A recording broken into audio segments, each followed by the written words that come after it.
All right, sports fans, how's everybody out there doing? William Martin coming at you one more time here on YouTube with another edition of the 300 Pounds of Sports Knowledge Podcast. It is that time of the week, folks. My weekly picks in the world of the National Football League. Last week was an up and down week for me, but I'm looking for bigger and better things here in week number 6. Got things started on the right foot last night. I picked Kansas City to hold serve against the Denver Broncos at home, and that is exactly what I did. I said my final score was 31-20 in favor of the Chiefs, but it was 19-8, as it was really the defenses that won out in Kansas City. But nonetheless, another win for the Chiefs as they look to stay atop and keep their distance rather with everybody else in the AFC West. And of course, it's not too early to look ahead as far as a battle for home field advantage. And with that said, we've got some good games on tap for this Sunday as well as the Monday night affair. And with that said, here are my picks for week number 6 in this NFL season. Another NFL Sunday, another game over in Europe. This time, they got the Baltimore Ravens and the Tennessee Titans taking the field in London come Sunday afternoon here in the States or Sunday morning over in London. But nonetheless, this Ravens defense, will they be able to slow down King Kong Henry? And of course, the recipe for the Titans' success remains the same. Just give the football to Derrick Henry and get out of his way. He's a freak of nature. Uh, Mike Vrabel, the Titans head coach, does not shy away from his game plan. But it's going to come down to running on both sides, running in field position. I look at it like this with the Ravens, they've made some improvements uh, by the names that they've put onto this team heading into this season, but it's still the same thing. This offense goes through Lamar Jackson, and Lamar Jackson's ability, honestly, sets the tone for this team. You think back to another generation when it was Eddie George and Steve McNair going up against Ray Lewis and Jamal Lewis and so many others in those Ravens Titans battles. Always, when you think about the Ravens and Titans, it's a very physical game that relies on the run attack. I think Sunday's matchup will be no different. And I think the first team to score 20 points will win. And I'm going to take Baltimore both of them on the road, but I'm going to take the Ravens by the score of 24-17. You're going to have the 2-3 Washington Commanders traveling to take on the 3-2 Atlanta Falcons. And for Washington, they got to try to find a way to jump back on track because last Thursday night at home, courtesy of the previously winless Chicago Bears, the Commanders got run off of their own home field. So I want to see how they're going to look. Some extra time off for this contest right here. What's the tenor going to be of this team? And I think that Washington will take the field with an angry attitude come saying Sunday afternoon against the Atlanta Falcons. But it's a stark contrast for the Falcons. More importantly, it's a stark contrast for their starting quarterback, Desmond Ritter, as far as his splits at home as opposed to being on the road in his brief NFL career. Desmond Ritter is lights out at home. And because of that, I'm going to take the Falcons by the score of 31-20. TFX, what's going on? You got your popcorn ready for this week. I hope you enjoy what you're hearing and you know what I got to say for about the next 10 or 15 minutes in regards to these picks. You got the 1-4 Minnesota Vikings traveling to take on the 1-4 Chicago Bears. Now, most of us expected the Bears to be at this point where they're at of the season. On the flip side for the Vikings, this was a team that won the NFC North last year, won 13 games, and got to the playoffs, of course. But things have changed drastically for the Vikings. Now they got to try to do it without the services of arguably the best wide receiver in the game right now in Justin Jefferson. You're facing a Bears team that has some confidence after their dismantling of the Washington Commanders last week. I'll tell you like this.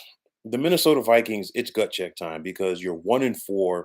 You don't have your best player, and you're taking on a team that has the same record as you, but they're playing with some confidence.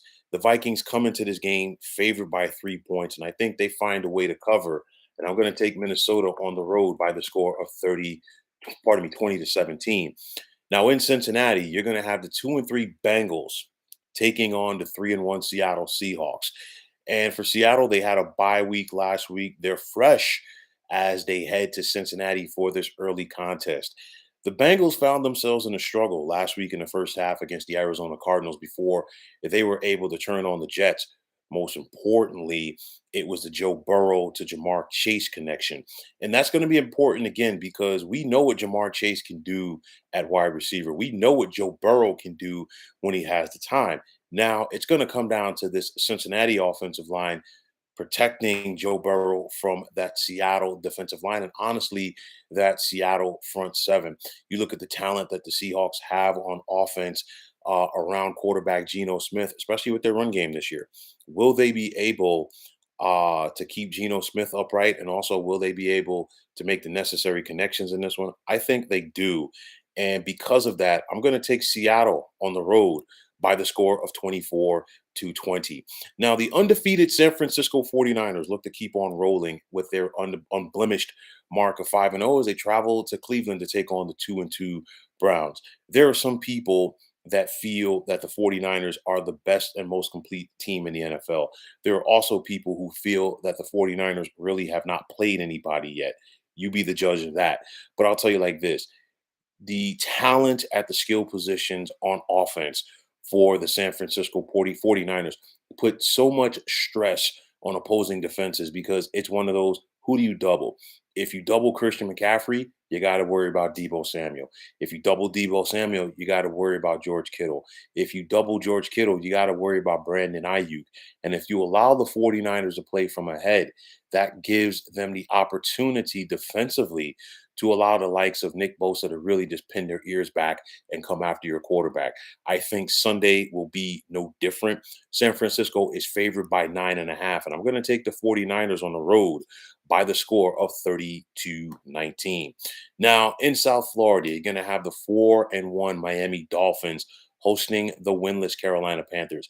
Carolina comes into this contest as a 2-touchdown underdog, and they're going to have their hands full trying to slow down this Dolphins offense. No Devin A-Chain at running back right now as he's dealing with an injury, but you still got two of the fastest wide receivers in football catching the ball from Tua Tagovailoa. And I'm talking about Jalen Waddle and, of course, the great Tyreek Hill. And this Carolina Panthers secondary, I think back to the days, and this is probably 20 years ago. So when Chad Johnson was, playing in the NFL for the Cincinnati Bengals, and he sent an entire team secondary. I think it was a Cleveland Browns secondary, a case of Pepto Bismol before the game. This could be one of those Pepto Bismol type games for the Carolina secondary. They're going to have their hands full. This Carolina Panthers team is going to have their hands full with the Miami Dolphins. And because of that, I'm going to take the Fish at home by the score of 37-17. Now, it's an AFC South battle as you have the 3-2 Indianapolis Colts traveling to Jacksonville to take on the 3-2 Jaguars. And for Indianapolis, it's in Gardner Minshew we trust because Anthony Richardson, the rookie quarterback, is going to be out for a while with that shoulder injury. Gardner Minshew had a previous life as a starting quarterback for the Jacksonville Jaguars, and now he comes back to face his old team. But for Jacksonville, what team are we going to get? You got a Jaguars team. They're 3-2. London was great to them, the last couple of weeks. But they've got to try to find a way to win these games within the division and put some distance between themselves and the other opponents in this division because honestly, this is their division to lose. So it all comes down to which Jacksonville team that we're going to see on Sunday afternoon. I think it's the right one, and I'm going to take the Jaguars by the score of 24-20. Now in Houston, you're going to have the 2-3 Texans hosting the 3-2 New Orleans Saints. And the Houston Texans, they are quickly becoming a tough out. And I say that in all fairness because the last 2 years, first under David Culley and then last year under Lovie Smith, the Texans were a very competitive team. They're still an extremely competitive team. Now the talent is starting to come together, the young talent in Houston. CJ Stroud at quarterback looks like he's going to be the real deal. Will Anderson, coming off of that edge for this D'Amico Ryan's defense is going to be a problem. And like I said, the Houston Texans are going to be a tough out. With the New Orleans Saints, you really don't know what you're going to get on a week to week basis out of the Saints. They looked so good dominating the New England Patriots last week. I'm not sure if the Saints can do it 2 weeks in a row. And I'm going to take the Texans at home by the score of 20-17.